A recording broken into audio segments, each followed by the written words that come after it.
欢迎观看老爸的时光，每周分享家庭美食。很多朋友留言想吃一款少糖、少油、低碳的面包，那今天就做一款果仁的欧包吧。不但能满足上述的3点要求，而且制作起来还特别的简单。好了，接下来就看一下怎么制作。首先准备面粉200克的高筋面粉和100克的黑麦粉，把2种面粉在和面盆中混合一下，加入4克的酵母粉，紧接着加入20克的白砂糖，糖的分量已经很少了。再加入20克左右的食用油，想减脂的伙伴可以加入20克的橄榄油。最后加入220克左右的水，家里如果比较冷一些，可以加入温水。做这一款面包简单就简单到它不用揉出手模，只需要揉成一个光滑不沾手不沾面盆的面团就好了。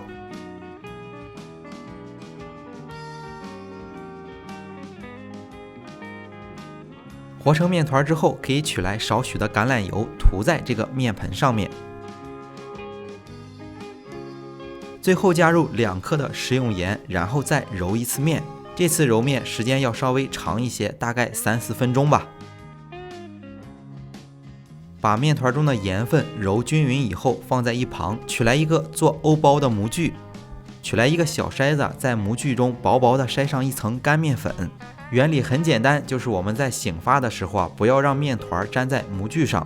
现在的面团筋性比较大，需要给它松弛30分钟。30分钟以后，我们再把它拿出来放在案板上，然后把这个面团给它擀成长条状，就像视频中的样子。如果我们在擀的时候面团回缩严重，就是证明没有松弛好，需要继续松弛。这里跟家里的温度是有很大关系的。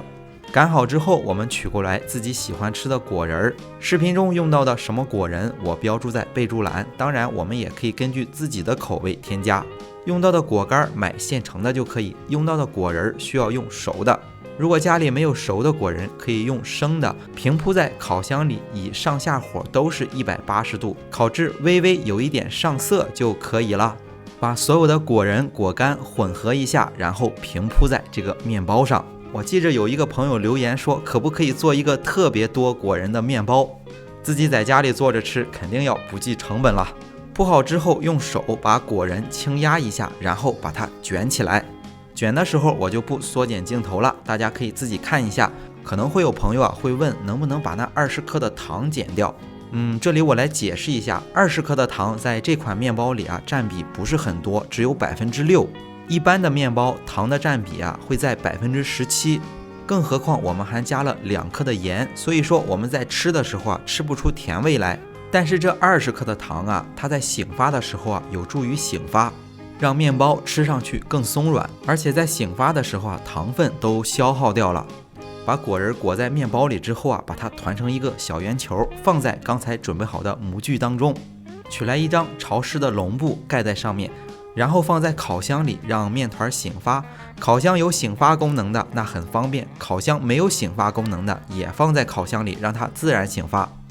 醒发的时间不确定，这个跟温度有关系，我们只需要看它的体积翻倍就好了。醒发好之后，这个面团里面有果仁，就不需要再去揉它了。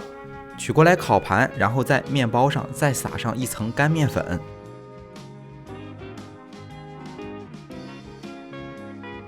最后把面包倒扣过来，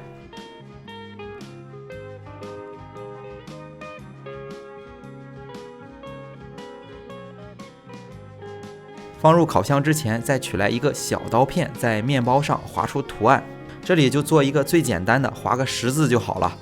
最后说一下烤箱的温度设定，把烤箱先预热到上火160度，下火160度，面包放在烤箱的中层烤40分钟左右。今天的这期视频到这里也要结束了。如果大家喜欢老爸做的美食，一定要帮忙关注点个赞，谢谢大家。为了方便大家去记去看视频中所需要的材料，材料也已经备注在视频下方的备注栏。